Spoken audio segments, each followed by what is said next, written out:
Noon, a happy Friday morning to you. A little sunshine out there in Minneapolis, St. Paul. And I'll get to the Timber Tech set list. Of course, the Minnesota Wild resuming to action last night, just throttling the Avalanche, Mile High style. And in studio now is Chad Greenway. Chad Greenway, former member of the Minnesota Vikings, of course, all-timer, as one of our linebacking core. And at Chad Greenway 5'2" via X, he's in studio now. How you doing, man? I'm doing well, man. It's been a couple weeks. It has been a couple weeks. Been a couple of Grinder Fridays for me, so it's nice to be back in here in studio, seeing your smiling mug. Are you feeling a little extra patriotic this week? Of course I am. After both the men and the women hoisted gold. Unbelievable. The dominance of the women's side has been so fun to watch, and just to see the way they come together. The Minnesota connections is, of course, we take so much pride in that. I'm felt like Team Minnesota over there. I'm not a hockey guy, as you know. I got a bunch of basketball players, but the way that we embrace hockey here is so special. And you try to explain it to people that aren't from here. When you drive, I live West Metro, so you're driving around a nice winter night, and there's just ponds lit up everywhere. Yeah. And I just think about growing up in that environment. If I'd had, and it's funny, South Dakota, 4.5 hours away where I grew up, literally no hockey, but or culture of it. Right. But here, like, to think about a kid skating and then watching Team USA, especially having all girls, like all these daughters that look up to these girls, it is special. And then to see the boys come over the top, the men come over the top. I mean, what are the NHL doing, not having these pros play forever? I mean, the fact that they skipped this for a couple of years, like to see they have the best players in the world. And I know Russia's got something to say about that, but hey, you know what? Follow the rules. You can come play. Yeah, they got to get their bleep together here. And not our fault. Yeah, they can participate too. Because that would be sweet to have all three of the powers playing again. But wow. That was a special game. And I think it goes to show you, from what I know about hockey, is you don't have to control the game to get the win. And in that game, obviously Canada was playing really, really well, but sometimes it just doesn't go your way. And you have a goalie that stands on their head and just plays lights out, and here we are. It's awesome. Absolutely. Now, this is, on-air production. If Brett Blakemore can ask Zach Halverson if this is his Chick-fil-A that's sitting in studio. Now, I know everything's all good. It's always a party. Should we go look at? Should I look what's in there? But if somebody could come get the garbage that is currently in the studio, that would be a terrific help. We said we got a Sammy in there, some little sandwich. Okay, well maybe their breakfast becomes ours. We have some time to decide on that. I believe there's a biscuit involved. Looks delicious, actually. Okay, well, we can probably split that. Delicious food. All right, we'll work on that during the first break. We'll make this a quick segment. No, but it happened one thing that I was thinking about is it happens on Sunday morning. Everyone's excited. And now on a Friday, it's still kind of, I want this victory tour to kind of continue. Do you ever feel like in life, like really great things? Yeah. And maybe you just want to live in it. You want to just embrace it and love it and spread it across the country with joy. It's amazing, especially now. But by nature of our fruit fly like attention spans, it's almost like, oh, okay, that was great, that was tremendous. Now time to move on. Yeah, welcome to social media age, and when things just all of a sudden it's what's next, and NHL's playing again, and all of a sudden the Wild are back on, and it's like that was amazing. You wish they had like another week to kind of bask in this thing and do the media tour and spend more time together as a team and embrace all that, because I don't think there's anything more special than watching your country compete for something and then go beat the power in the world. Obviously, it's been a long time since it happened here in America with the men on the men's side. Women have been dominant, but since '80, obviously, which was probably the most famous American win in Olympic history. Yeah, and it's like chew a little more slowly on this. Don't chug it, sip it. Enjoy this thing. These moments are so fleeting. You mentioned 1980. Take it all in. Nearly 5 decades. Yep. Sometimes it takes about, if you're going to smoke that pork butt, it takes about 12, 15 hours. Take a little time. Slow and easy. Okay. Let her go. Don't get me started on that. Friday. It's the, you're right though, because now you're going to look back at this thing. It's like a fleeting moment. All of a sudden everybody's back in action. There's all this stuff going on in the NBA. Now, here come the playoffs, and here come the finals, and here come all the stuff. And there's all these different talking points. But to me, a little bit the Olympics, I'm not sure it was just the coverage or just my schedule. I didn't get a chance to watch as much the Olympics as I typically do. I'm guessing it's more my schedule than anything, but which is disappointing, because I think you love watching Olympics because you want to root for your country and see all the crazy stuff they're doing. But it was fun to be able to take that all in, especially on the hockey side. It was, and speed skating is fun. I mean, speed skating is excellent to watch too. Well, I'm on the other end of it from you. I actually had more time than usual. Both the All-Star break for the NBA lines up kind of in this nice spot where there's this 9-10 day lull, and then hockey, of course, because they're in the Olympics now. You're off for 3 weeks. Well, we're your home for Wolves and Wild. Yep. And so quiet. Okay, well, no, okay. I'm trying to figure out what this two-man luge thing is, what that's all about. I mean, whether it's the snowboarding, it's the skiing, Norway just freaking dominating. Unreal. The super cool biathlon bit with the cross-country skiing, and then they gotta calm down and hit those 50-yard shots. Like just being a hunter and being in that world and loving that part of what we have as Americans is. The most impressive thing to me is that heart rate, balancing that out, controlling your breath after whatever they do, a mile circuit, whatever that is, they're doing something crazy, and to come back and hit these targets, and they're excellent at it. It's unbelievable.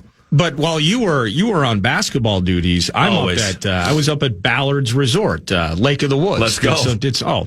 Dude, ice fishing. Ice fishing. Let's go. I'm just in a gym all the time, pretty much. So there's a lot of parents out there that understand. A lot of hockey rink rats out there too. So the winter sports scene is so alive and well in Minnesota. It's crazy. And you saw all those viral videos. The kids. There were a couple of like youth hockey games that had been stopped to celebrate, and they should have. That's exactly what they should have done.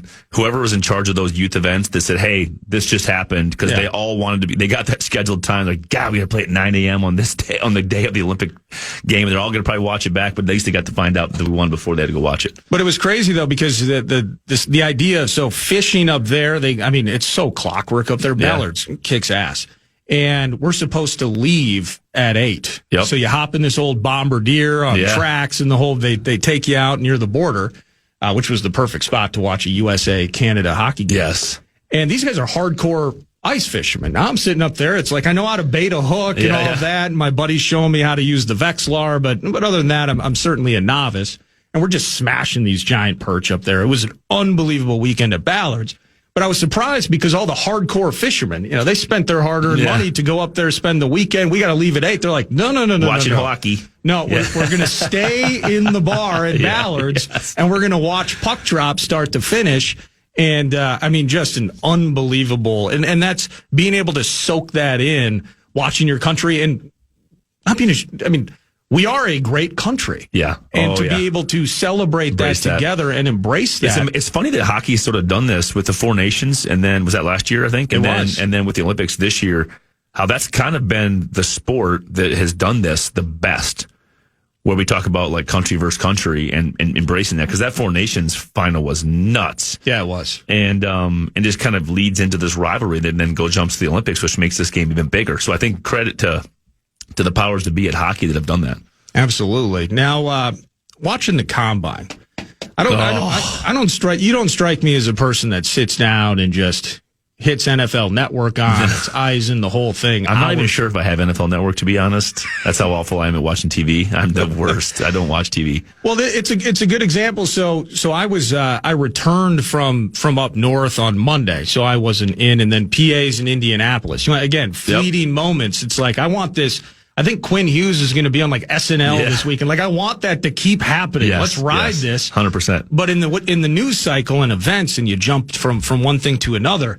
Instantly, I come back Tuesday morning.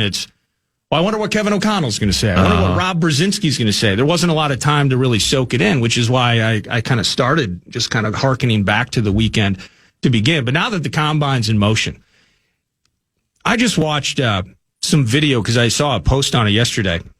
Sonny Styles, this linebacker from Ohio State. I just saw this kid on social media this morning. So you saw it. You may have seen similar things to what is that? Yeah. Where does that come from? So the genetic makeup of this human being is unbelievable. Well, and that's the thing. So, mediocre high school goalkeeper as I was in soccer, humble beginnings, Mankato, Minnesota. There's all West or East? I was a West kid. Okay, so you're red, right? Were you the? Yeah, West is the best, East is the least. And West, what do you got? Is it Cougars or the East? Scarlets. Yes, that's right. You're right there off 169. Of Highway 60 turning south towards. Oh yeah. Hop on down. There's a quick drove right by Dairy Queen across the street. There is. Drove right. Great fond memories. That we're getting way off track here, of my dad before I lost him. when he was sick at that Dairy Queen when I was at training camp. No way. Never. I have a bunch of pictures of us right there with my kids at that DQ that you probably frequented a lot based off how you look when you were in high school. I don't know what that means. If you can believe this, I think I graduated about like 175 pounds. Yeah. And now you're 195. You did well. Yeah, carry the, hold on. Yeah, it's a simple math problem that I'm not interested in solving at this particular moment. I was looking at my driver's license. So I'm about 255 now. Yep. And I still have, I got to update my life. I still put 230 on there. Of course you do. So it's okay. We got to have goals. Yeah, slim it out a little bit, and that's something to work towards. But from that end, Mankato West and humble beginnings there, genetics, skill. There's some just some very simple things that I was missing. Right, yep. Loved it. We all had dreams of going pro. We all looked up to athletes and those things. It doesn't work out, so it's a humbling experience for me. And I'm wondering, just even as a guy that removed from the league, it'll be, I guess it'll be 10 years, decade this year, right? Unreal, yeah.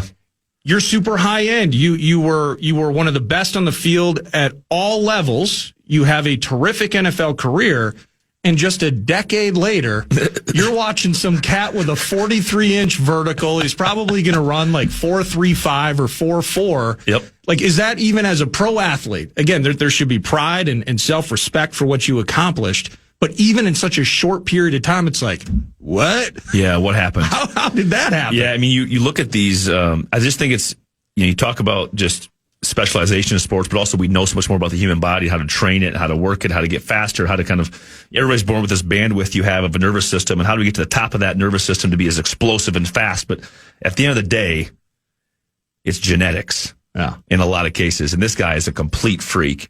And I get asked this all the time by young parents, parents of young kids. Like, hey, my kid plays linebacker. He's a 13-year-old kid, loves this. He's like, what does he have to do to be a pro? Like, what does he have to do to be a Division I player? What does he have to do this? I'm like, you look at the parents, you're like, change parents? Like, you can't, like genetics are going to get you so far. How do they respond to that? Yeah. You try not to say the actual truth, you're thinking, but you're like, okay, guys, like, you have these expectations, but like, look at what you're giving them as genetics and what the tools they're going to have to work with. Now, of course, you can outwork a lot of that. You can do a lot of great things, but there's only so much hard work that's going to get you. But Sonny Styles, he was born. I always talk about Adrian. Adrian was a freak of the freaks, right? Percy Harvin. I'll throw Jimmy Kleinsasser in there, Steve Hutchinson. These guys that were just born different nervous systems, different strengths, can do freaky stuff. And like Adrian didn't train himself to be that way.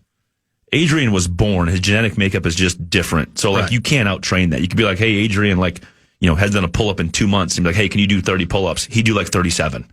Because he's just a freak. And those guys just exist out there in nature. And you realize that they are the 1% of the 1%ers.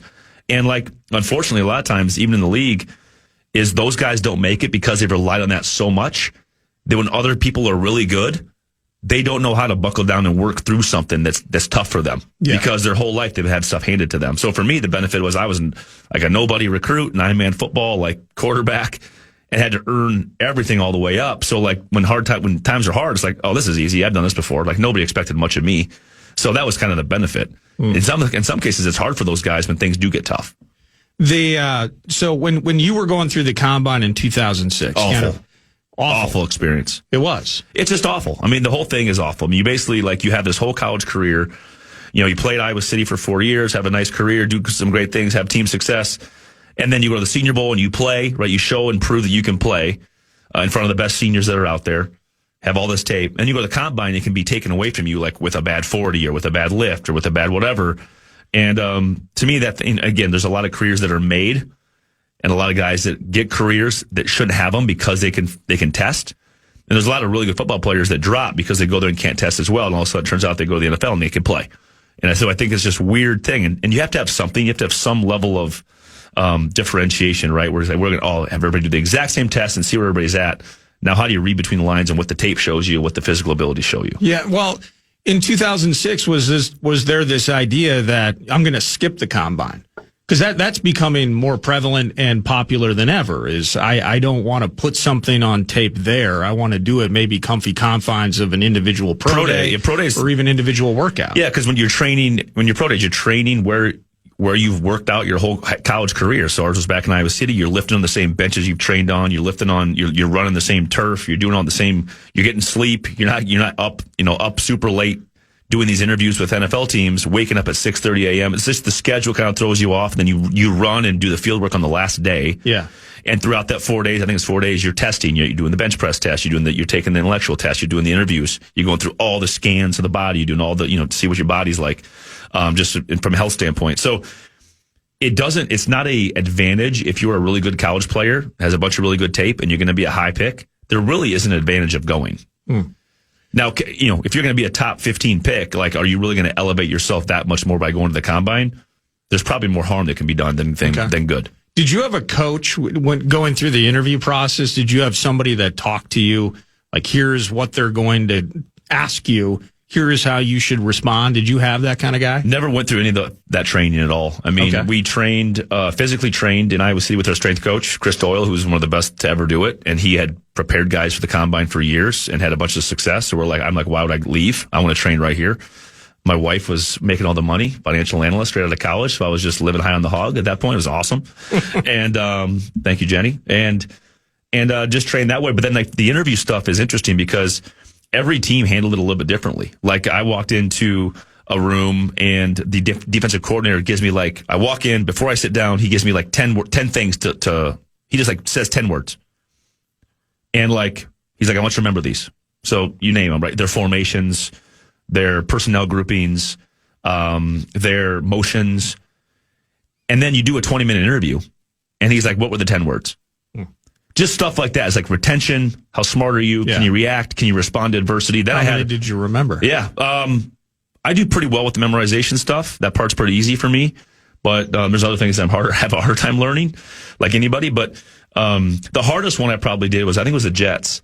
And they basically brought me in. You sit down, and they have, say, we'll call it 15 snaps of my college play where I'm awful. Like, missed tackle, looking like an idiot, getting pancaked, stuff that happens in football games. They found 15? Oh, yeah. Well, there's a lot more than that, buddy. You dig deep enough. And they're basically like, explain this play. What happened on this play? What was your position? Like, what was your role? What was your job? What happened? And you have to explain away, like, yeah, missed that tackle, didn't get my head across, didn't drive my legs through, missed assignment, whatever it was.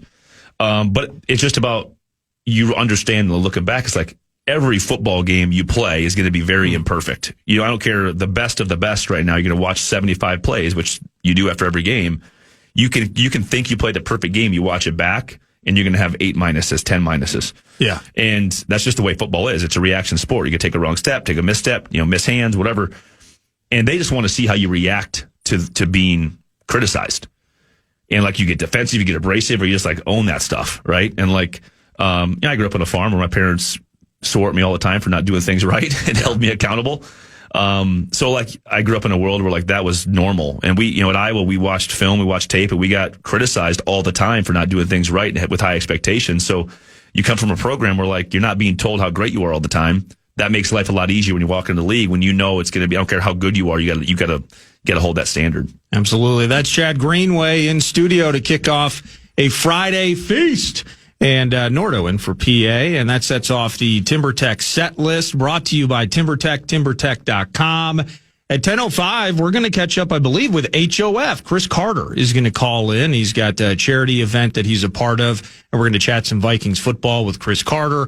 Kevin Fallness mentioning the Minnesota Wild handling business in Colorado last night.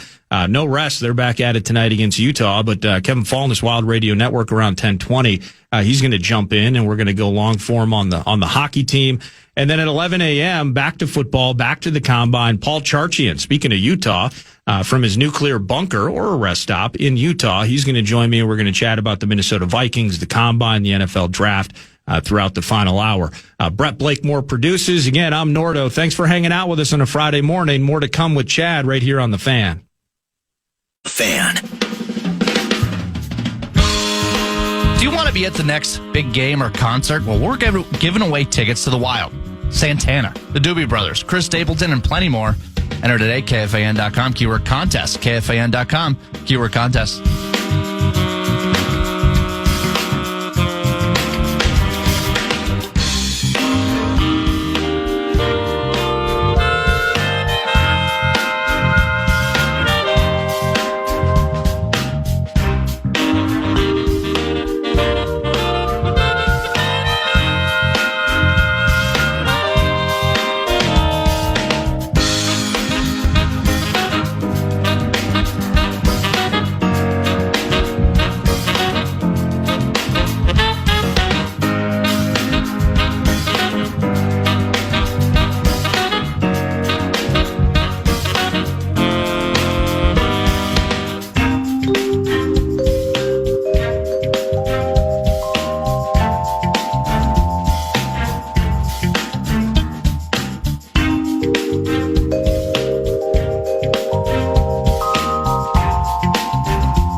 Welcome back. Just solving the world's problems here during the break. It's 9 to noon, 9:25. Another segment with Chad here.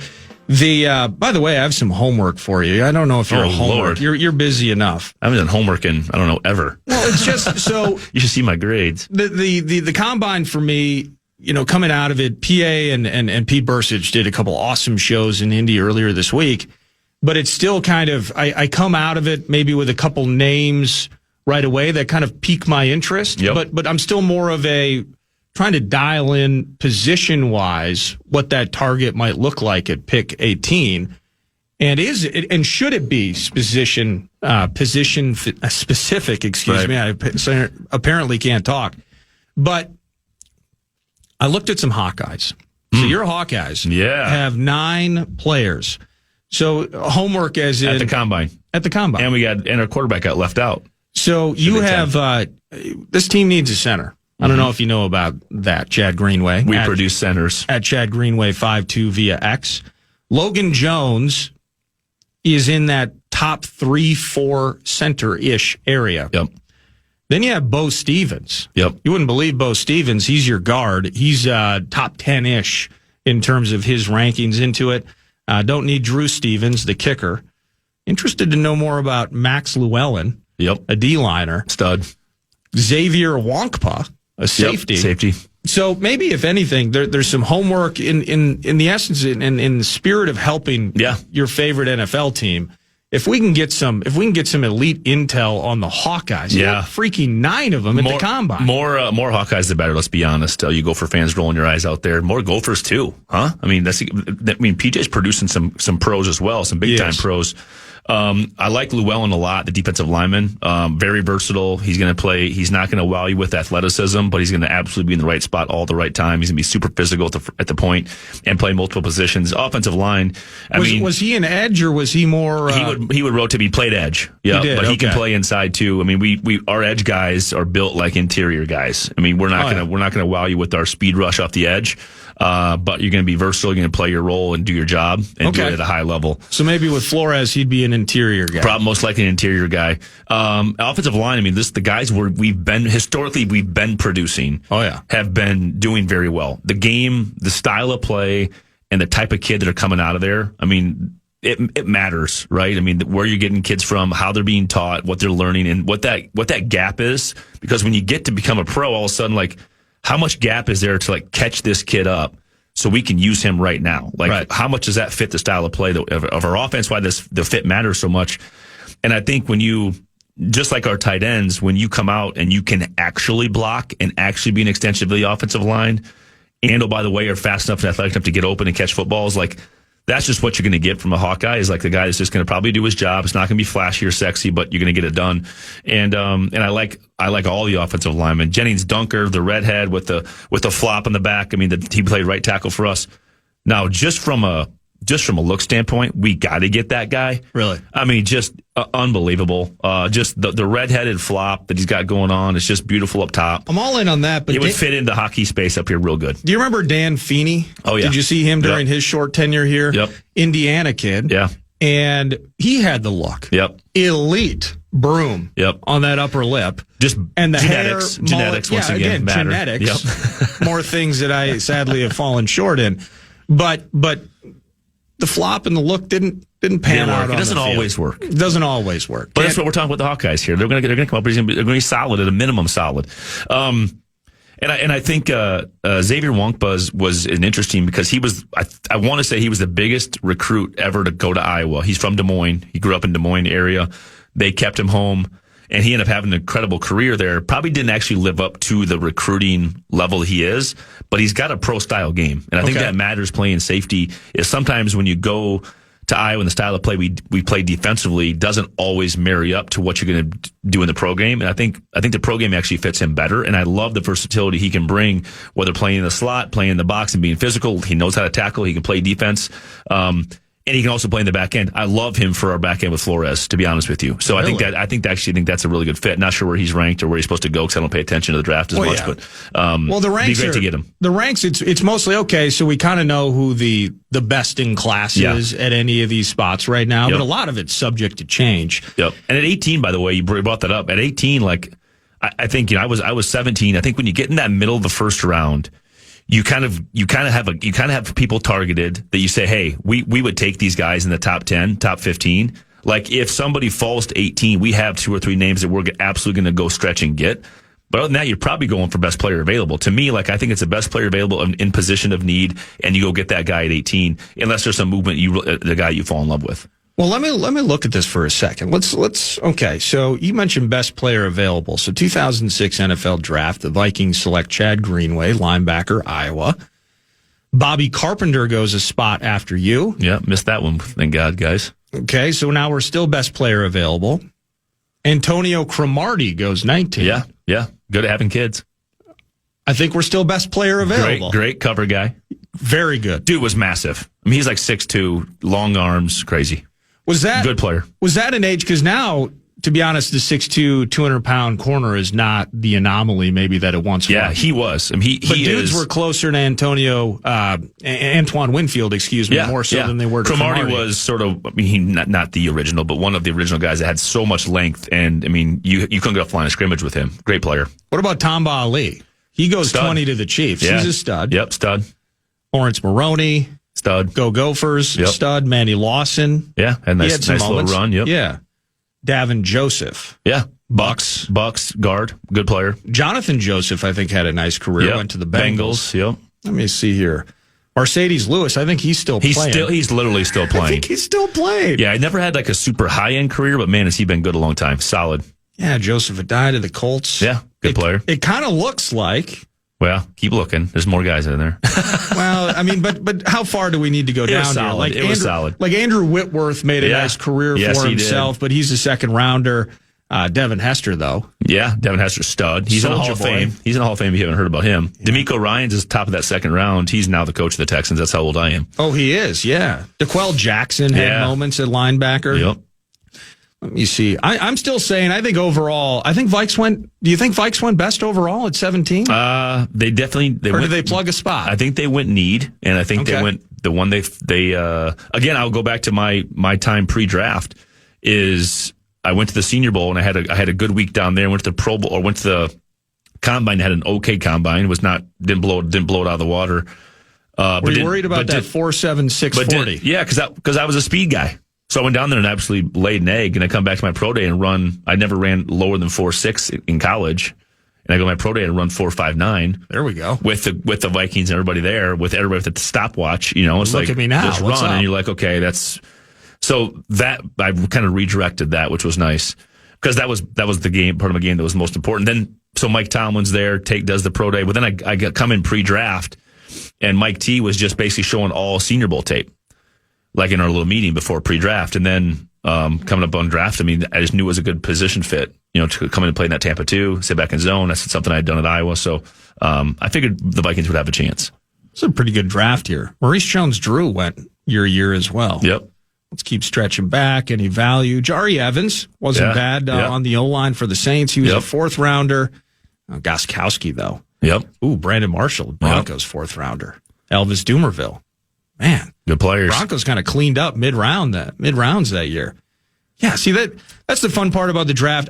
But getting back to whether it's the Hawkeyes, it's more position based than it is player based.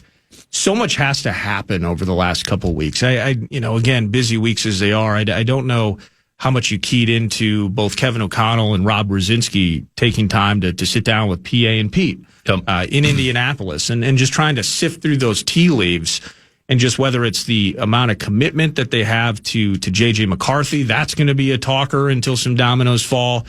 But even with Brzezinski speaking to the need to he needs to handle business in this draft, right? And you can think about being permanent GM down the road. That's not a now talker, but just the focus on really acing this draft. And then you got to wait 18 months to know if you aced it, right? You take the test. Jobs will come sometimes and go along the way. Sometimes in the summer that you missed.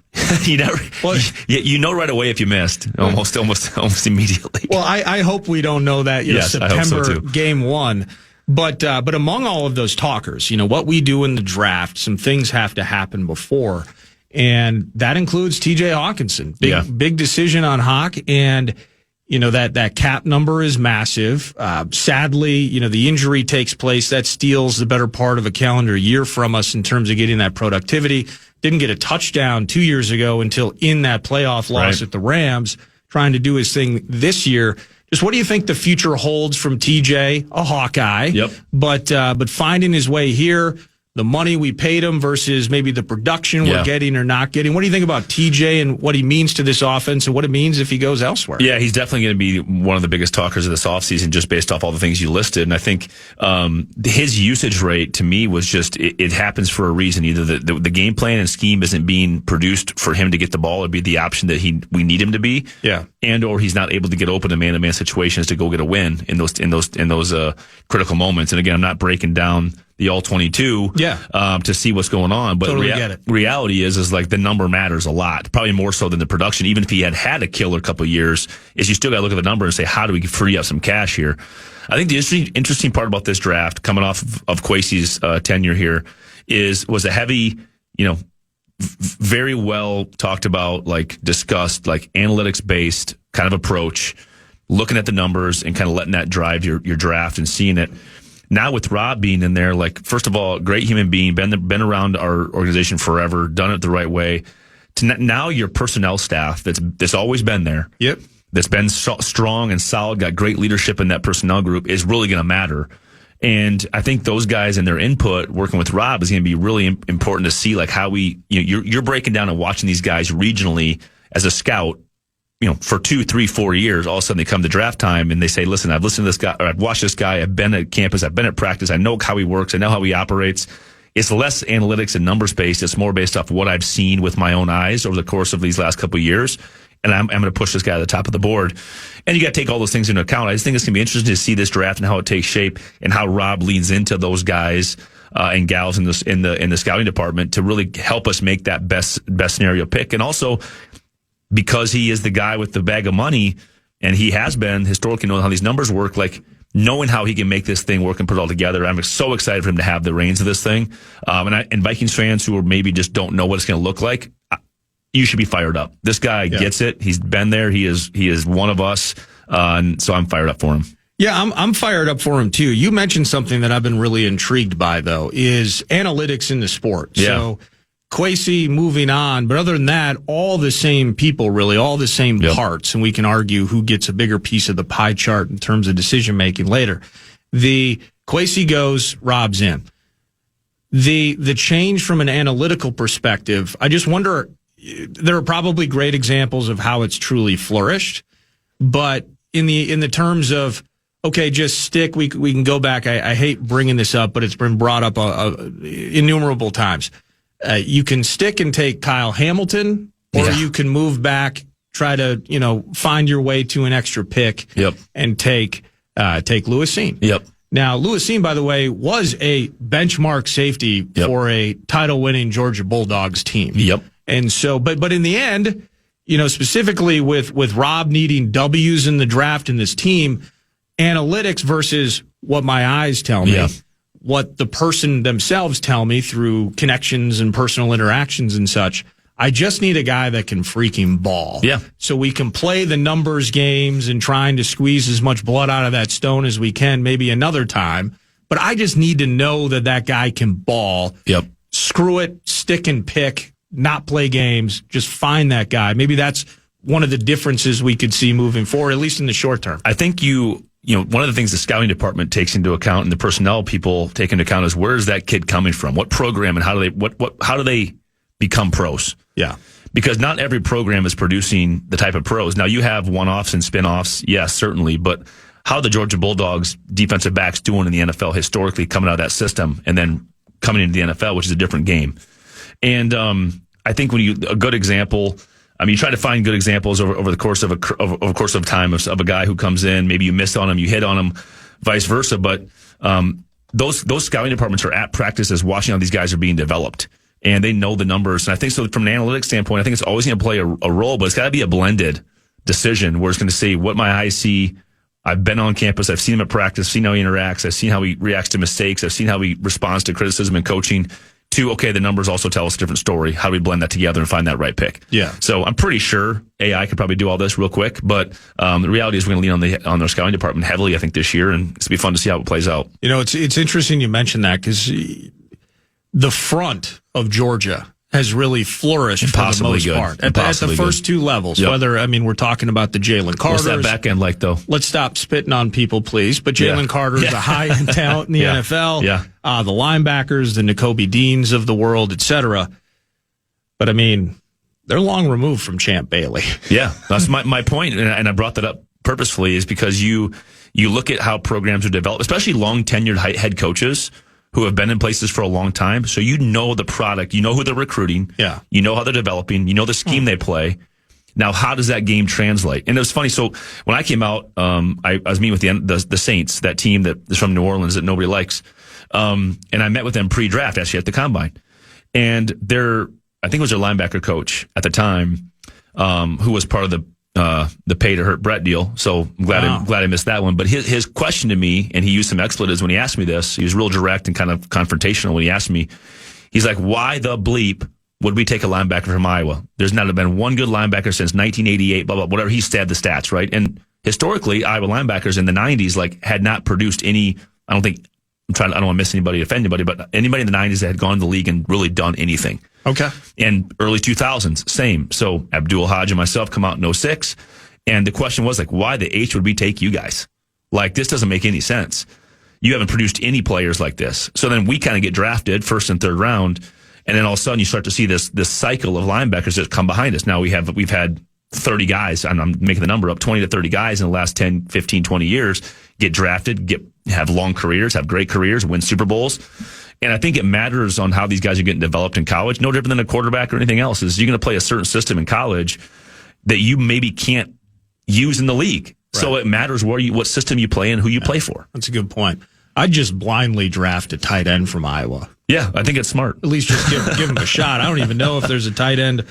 No, there's no tight end from Iowa at the comp next year. Yeah, we have a young kid that's going to be really good, a freshman. So a couple of years. But yeah, again, every coach has a good staff member that produces certain players. It's just, of course there's anomalies, so you can point out and tweet me, there's a million, about this kid or that kid. Right. But I want something that's going to be, what's the most guaranteed thing I can get that I know is going to walk in here and be able to plug and play, don't have to worry about his character, who he is. It's going to be solid. And let's be solid to great. Yeah, absolutely. Last thing for you, it's a text message from Brandt.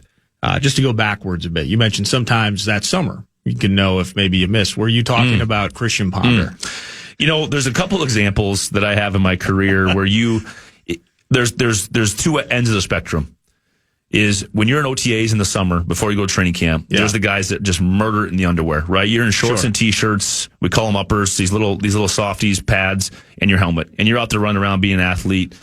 And nobody's hitting each other. Well, now you got the bro bra too. Got the bro bra. We didn't have the bro bra with the GPS and the heart monitors and everything. Yep.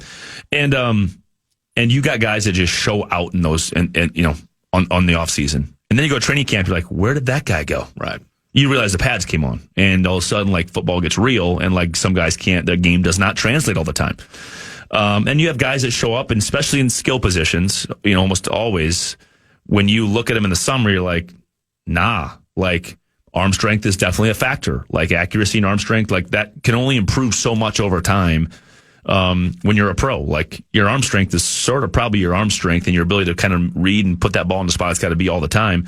But I also think receivers, DBs, guys getting in and out of their hips, those types of thing, you can't run away from. And that doesn't only has so much room for improvement. So it's usually the skill positions, and I don't want to name names specifically. No, I understand. out of respect. By the way, the worst player on any of your teams was an elite athlete. Yeah, yes, that's true. So, but hey, thanks for hanging out in studio, man. I appreciate it. What's good with Grey Duck? Yeah, good to be back. Other than everything. Good to be back. Great. Yeah, we're moving into spring mode. So leaning heavily into this hockey piece we got going on in America here, which is exciting. We're going to lean into that. You can see some new programming with our seltzer coming down the pipeline at some really big retailers that are diving into Grey Duck in a heavy way. So we're looking for huge case stacks. They're going to be very pro-America. that we all can get behind as Americans. So I'm fired up. So we're going to lean into that. So be looking for that in any liquor store you guys walk into. Support local. So thank you. No, thank you. Good to see you. That's Chad Greenway at Chad Greenway52 via X. A little football, some calm bites, I believe, around the corner from Brett, but then Chris Carter around 10:05. Fallness on hockey 10:20. Charchian, as in Paul Charchian, from Utah around 11. It's Nordo in for PA 9 to noon. The Fan welcomes some great shows in Mystic Lake Amphitheater. Leonard Skinner and Foreigner will be there August 16th. Motley Crue August 21st. You can get all of our details on upcoming shows on the concert page, KFAN.com, keyword calendar.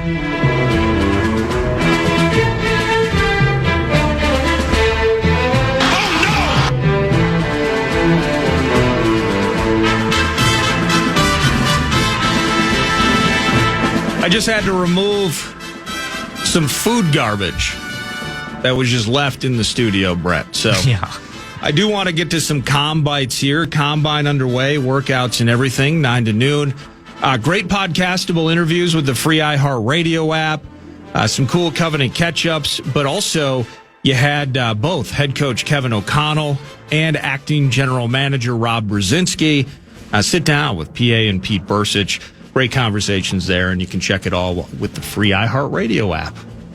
I'm going to start Combine Bites. Combites, that's right. With more of a question, because I'm looking at all the measurements and all the different talkers. So, for instance, I think you and Meat Sauce are draft guys. You're lock in. We're watching the fourth round. We're going to have live coverage of the two of you. Well, we're doing it. And some people are, some people aren't.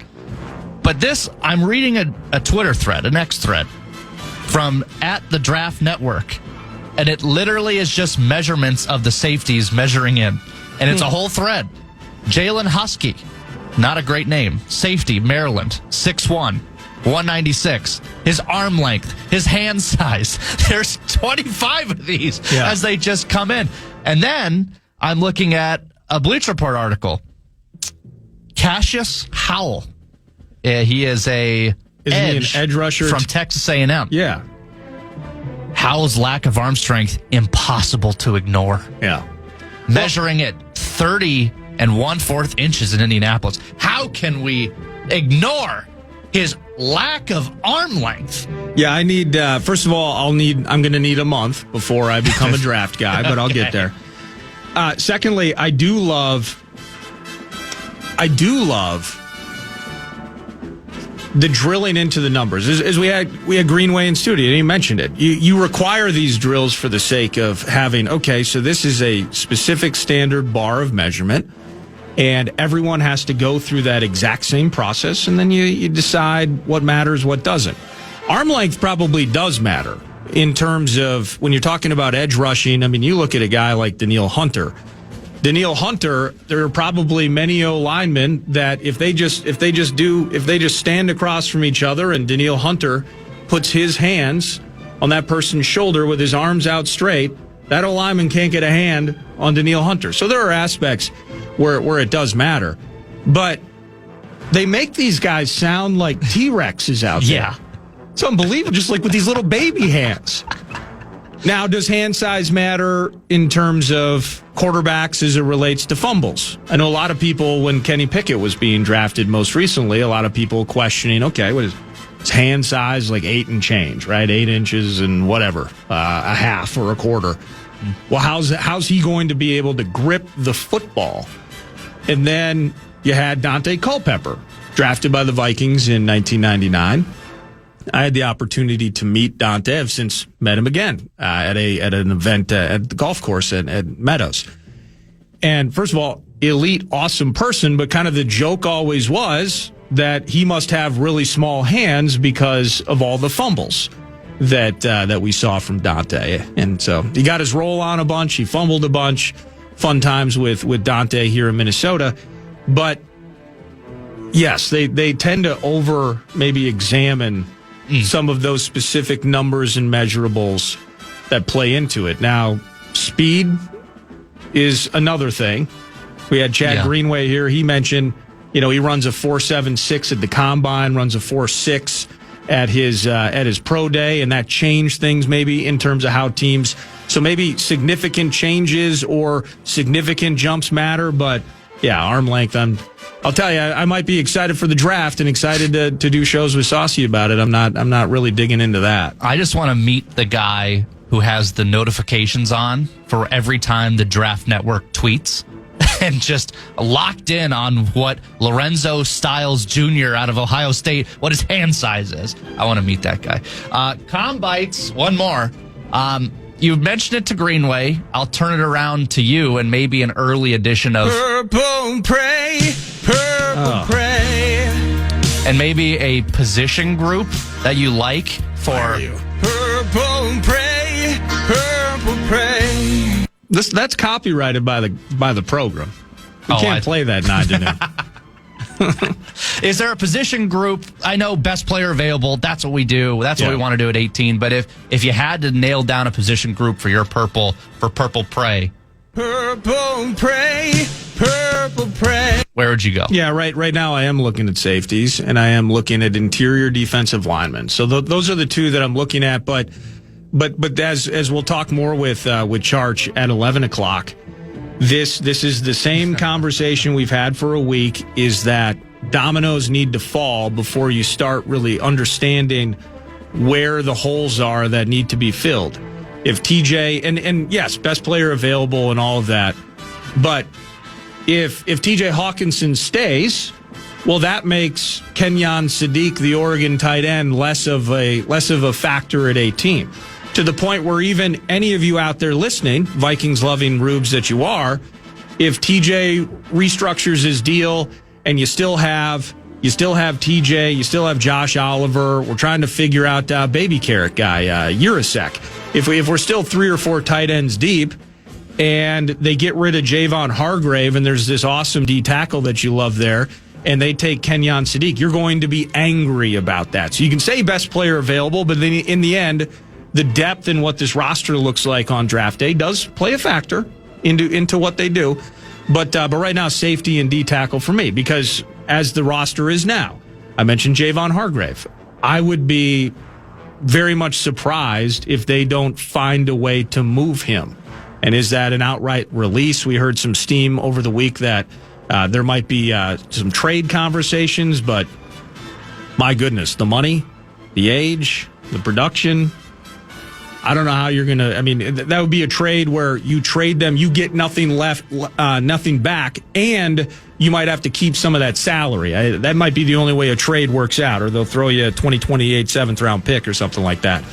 And with TJ, the 20+ million cap number, that would impact again what they do, but specifically to the safeties, I should say, Harrison Smith and what appears to be the pending retirement, then that would lead you down a road where it's like we got to do something about that. So the health of Metellus a year ago kind of impacting things, playing with that shoulder, and then ultimately his season ends early. All of those things, I just look at safety and interior D-line at this particular moment. But again, dominoes falling over the next 2 weeks in terms of what we can expect. Maybe you can get a guy like Chris Carter in the draft. Chris Carter, how about that? Yeah, and let's do this. Let's pause for some calm bites, and we're going to jump back into it in earnest with at 11 o'clock with Paul Charchian joining from his nuclear bunker or rest stop in Utah. But we're going to go heavy on football. He's already, as we were doing this segment, Brett, he was texting me maybe a few names that he'll be looking at. But that's conversation at 11 with Charch. The Minnesota Wild thumping the Colorado Avalanche in their resuming of play last evening in Colorado, front end of a back-to-back. I got a text from Drew. Hey, Brett, play the nobody cares sounder when he's talking about football and start talking about the NHL and Wild. So we'll do that around 10:20 for you, Drew, and anybody else that's loving our favorite hockey team as they got back into action last night. Utah this evening on the road in your home for Wild Hockey, the Fan. But next, HOF, Chris Carter, set to join. There's a charity bent to it, but we'll chat some Vikings football with Chris Carter around the corner. It's Nordo in for PA. It's the Fan.